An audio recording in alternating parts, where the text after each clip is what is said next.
ஒரு சரித்திர பதிவேடு குற்றவாளி பிணையில் வந்த 2வது நாளே 80 வயது மூதாட்டியை பாலியல் வன்கொடுமை செஞ்சதா எழுந்த புகாரில் போலீசார் சுட்டு பிடிச்சிருக்காங்க.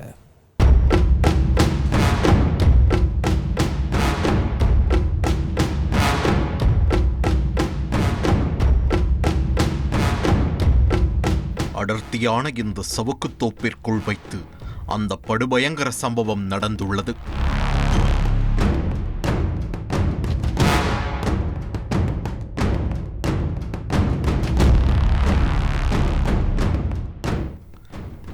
விசாரணைக்காக வந்திருந்த காவல்துறையினரே நடந்த சம்பவத்தை கேள்விப்பட்டு அதிர்ந்து போயிருக்கிறார்கள்.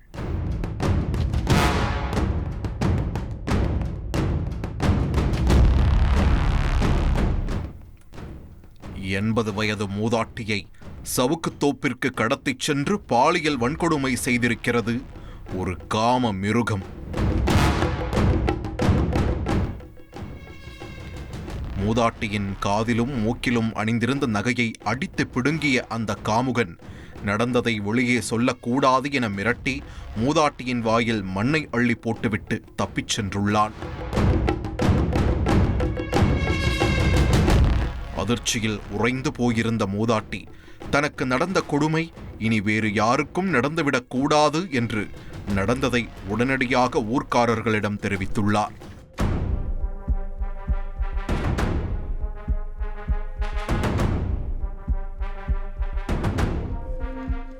ஆம்புலன்ஸ் மூலம் மூதாட்டியை கடலூர் அரசு மருத்துவமனைக்கு சிகிச்சைக்காக அனுப்பி வைத்த போலீசார் சிறிதும் தாமதிக்காமல் விசாரணையை தொடங்கியுள்ளனர்.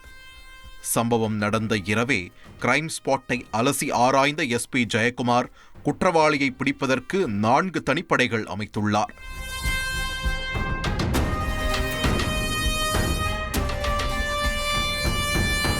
அவர்களின் அடுத்தடுத்த விசாரணையில் மூதாட்டியை பாலியல் வன்கொடுமை செய்த நபர் எஸ்கே பாளையம் பகுதியைச் சேர்ந்த சுந்தரவேல் என அடையாளம் கண்டிருக்கிறார்கள்.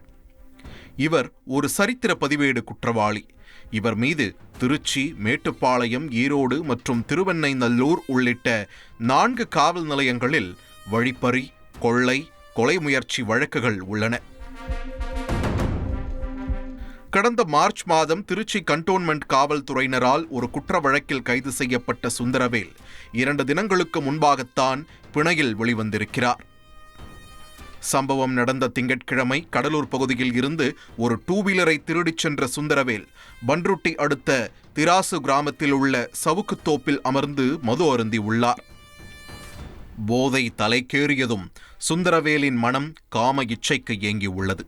அப்போது அவ்வழியாக அதே கிராமத்தைச் சேர்ந்த 80 வயது மூதாட்டி தனியாக நடைபயிற்சி மேற்கொண்டிருப்பதை சுந்தரவேல் மறைந்திருந்து நோட்டமிட்டிருக்கிறார்.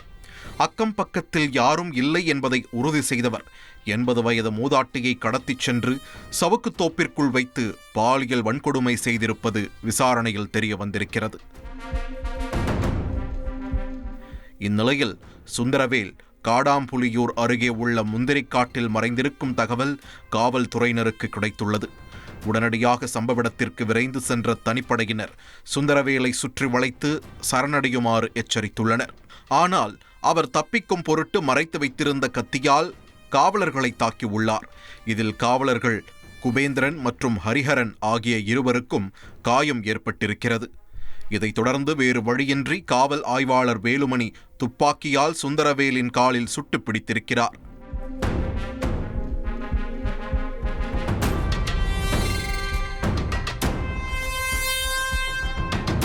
விழுப்புரத்தில் உள்ள முண்டியம்பாக்கம் அரசு மருத்துவமனையில் சுந்தரவேலுவை அனுமதித்துள்ளனர்.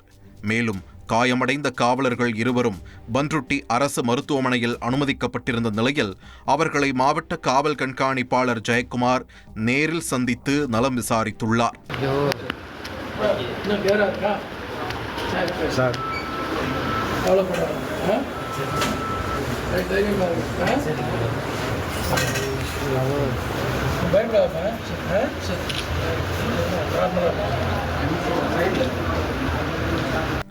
ஆரம்பத்தில் மூதாட்டிக்கு நடந்தது கூட்டு பாலியல் வன்கொடுமை என்றே செய்திகள் பரவின.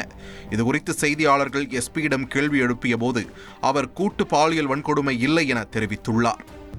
இல்லை தெரிவித்திருந்தாங்க. பட் விசாரணையில் வந்து இன்னைக்கு நம்ம சுந்தரவேலை வந்து பிடித்து விசாரணை செய்யும் பொழுது விசாரணையில் வந்து தான் ஒரு ஆள் தான் வந்திருக்கிறாரு, அவர் தான் இந்த சம்பவத்தை பண்ணியிருக்கிறார். நேற்று நீங்கள் சொன்ன மாதிரி இது கூட்டு பலாத்காரம் கிடையாது. மேலும் சுந்தரவேல் கொள்ளையடித்துச் சென்ற நகைகளையும் 2 வீலரையும் மீட்டுள்ளதாக தெரிவித்துள்ள எஸ்பி ஜெயக்குமார், அதில் மூதாட்டியிடம் பறித்த தங்க மூக்குத்தி மட்டுமின்றி வேறு சில நகைகளும் உள்ளது என்றும் அது யாருடையது என தொடர் விசாரணை நடந்து வருவதாகவும் தெரிவித்திருக்கிறார். ஆமாம், அது திருடு பண்ண இப்போ அந்த பைக்கில் இருந்து 2 மோதிரங்கள், சில நகைகள் எல்லாம் நம்ம ரெக்கவரி பண்ணியிருக்கோம். அது வேறு இடங்களில் கூட திருடி இருக்கலாம். இந்த நகையும் வந்து ரெக்கவரி பண்ணியிருக்கோம்.